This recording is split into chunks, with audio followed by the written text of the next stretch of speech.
Hello, everyone. Welcome to the Hypergamous Journey and Happy New Year.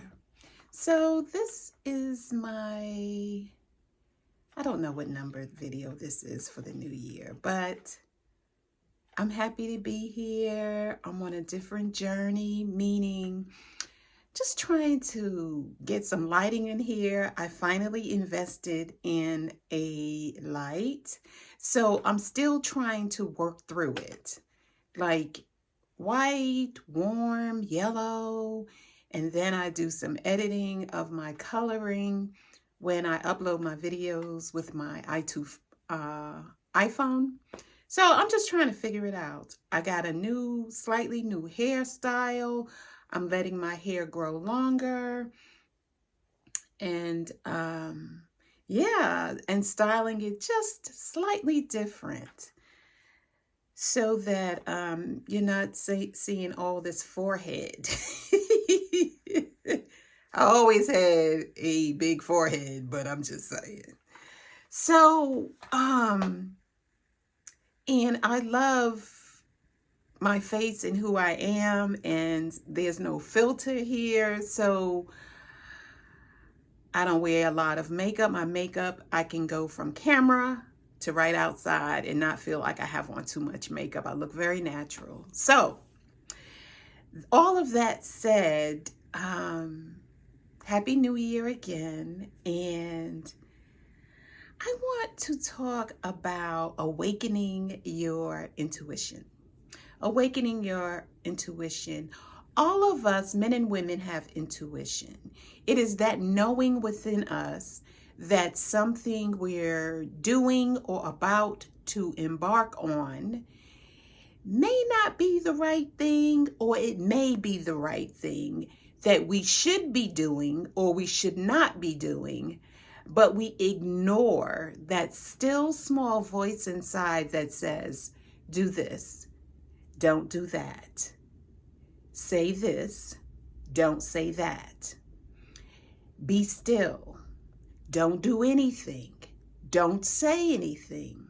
But we ignore it based on our best friend's suggestion, a coworker's suggestion, our husband's suggestion, or our partner's suggestion, or our children, relatives, friends, family. And then we wind up in a big mess because we did not listen to ourselves, to our own intuition that said, don't do that, but do this. Don't say that, but say this. And so we ignore it, and then we are in a jam. So myself, I always knew as a young woman that I was intuitive. I've always journaled since I was 13 when I used to call it writing in my diary. But I've always journaled, always had a diary or something to write my intimate thoughts. Something I didn't share with people. I just wrote and wrote and wrote. I've been journaling since I was 13. But definitely when I went to college at 18, definitely 20, I just wrote. So I've been really journaling all of my life. And what I used to write is something told me not to do this. Something told me not to do that. And it was my intuition, but I didn't call it that. I called it something told me. Now I know differently that I have intuition, and that's what's really guiding me and focusing me in the directions that I should be going. And sometimes it's not like a happy place where I end up, but definitely a place where I need to be, if that makes sense to you. My intuition has led me to places and what do they call it? Oprah calls it aha moments, but that's not what I'm looking for. But it's led me to places that I learned. So even though I may not have been happy to have followed my intuition to a particular place because I was listening to it, I learned and I knew what not to do the second time around. Does that make sense? I hope it does. So when I don't listen to my intuition, I'm beating myself up. I'm like, I let so-and-so talk me into doing something that my intuition told me not to do. So I value that a person's opinion more than I valued my own intuition.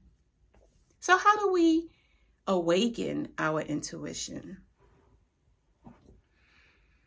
For me, I'm trying to remember like when I first started listening to my intuition, when I first heard my intuition. So when I first heard my intuition, I think I was in my 20s and I called it something told me. And then many years later, I learned that that was my intuition when something told me to do something or to say something or not do something or not say something. So intuition works both ways, telling you to move forward, telling you when to be still, telling you when not to do something. So you always are in tune with it, but the point is, can you recognize it when you're in the middle of something, a mess, a disagreement, speaking?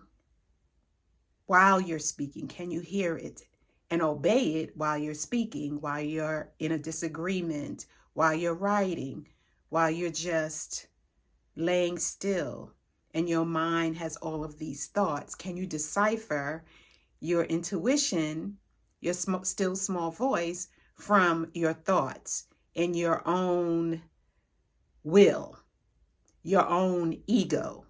Can you decipher it? Can you determine which is your intuition, which is your ego, which are your own thoughts that you should lay to the side so that you can hear?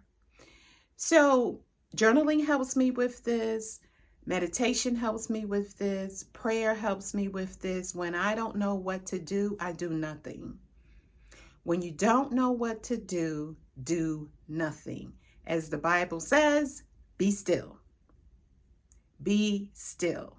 So I do that. Also, I put my hand on my belly. So I've used this technique often. When I'm on a date and my mind is racing, I'm not really present with my date, I put my hand on my belly, one hand or both, as a reminder that I need to slow down, be present, and listen to understand and not to listen to respond. There is a huge difference. And also in being present, smiling, nodding, acknowledging my date when he's talking or when he's speaking. So that helps me awaken my intuition, putting my hand on my belly, being present with my thoughts. And I don't know about you, but my intuition has a very different voice from the thoughts that are going through my mind. My intuition has a very different voice. It is soft, it's concise and brief, and it sounds different. And when I hear it, and I acknowledge that I've heard it, so you said blah, blah, blah. So I will repeat. If I'm alone, I will repeat out loud what I thought I heard my intuition say. And if I can't speak aloud, I will repeat in my mind what I heard my intuition say. So it goes something like this. Oh, what I think I heard was, and then I repeat what I think I heard. And another thing that my intuition does to confirm that I heard correctly Either later on, hours later, my intuition will speak softly in the same voice and say the same thing again. And then sometimes it will repeat itself as soon as I wake up. So, you know that state where you open your eyes, you're laying in bed. I don't know if you get up right away. Sometimes I do, sometimes I don't. But when I open my eyes and I'm cognizant of my thoughts, my intuition will speak to me then. In the same voice, maybe using the same words, or maybe not, but my mind is a blank slate and I can hear my intuition speaking to me. In the comments, let me know if you agree with what I've said, if you understand what I've said, because that is what is missing from a lot of women when it comes to dating. We don't acknowledge and listen to our intuition. We dismiss it. A lot of us don't even know when it's trying to talk to us until we're in a mess or a jam. And then we realize that our intuition had been trying to warn us about a thing or encourage us to do a thing. So yeah, that's it. And don't forget, save the date. Saturday, February 15th is what? The coffee social for singles 50 and above from 1 to 3. And I will link it in the description, the link to the event and the catch and the twist. And the thing that's going to make this event different and successful and special is when you bring someone of the opposite gender who is also single and unattached and who wants to meet a man or a woman, or men and women who are over the age of 50, who are tired of dating apps and really long for connection in person, face to face. It's going to be fun. And tickets are selling really, really well. I'm so happy because it confirms that what I thought people needed and what I needed and need is face-to-face interaction. Other people do too. So I'll put the link in the description. It's called Taste and Tattle, and it's a coffee social again from 1 to 3, Saturday, February 15th, at a really, really nice coffee shop just a few blocks from the Atlanta Zoo. And I will see you in the next video. Bye.